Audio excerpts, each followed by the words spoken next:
Egg chapati, గోధుమ పిండి, salt, water వేసుకొని మిక్స్ చేసుకొని సాఫ్ట్గా చపాతీ పిండిలా కలిపి 15 నిమిషాల పాటు పక్కన ఉంచుకోవాలి. ఒక చిన్న ముద్ద తీసుకొని చపాతీ తాల్చుకోవాలి.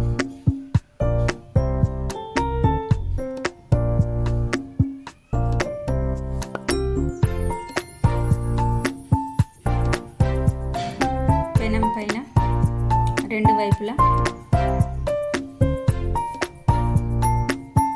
కాల్చుకోవాలి.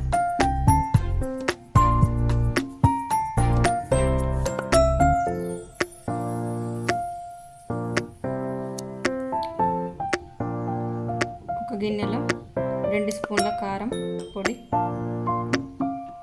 సాల్ట్, 2 కోడిగుడ్లు,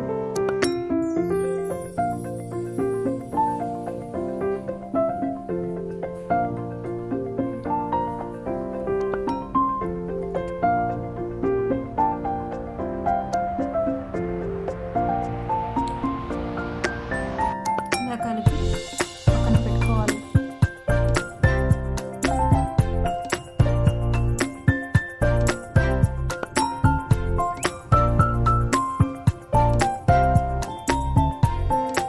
పెనం పైన ఆయిల్ వేసి ఆమ్లెట్లా వేసుకోవాలి.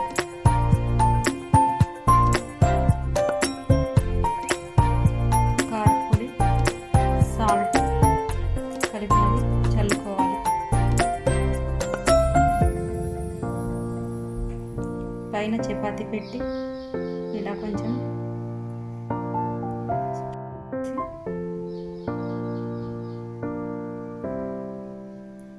పైనుంచి ఆయిల్ వేసి రోల్ చేసుకోవాలి.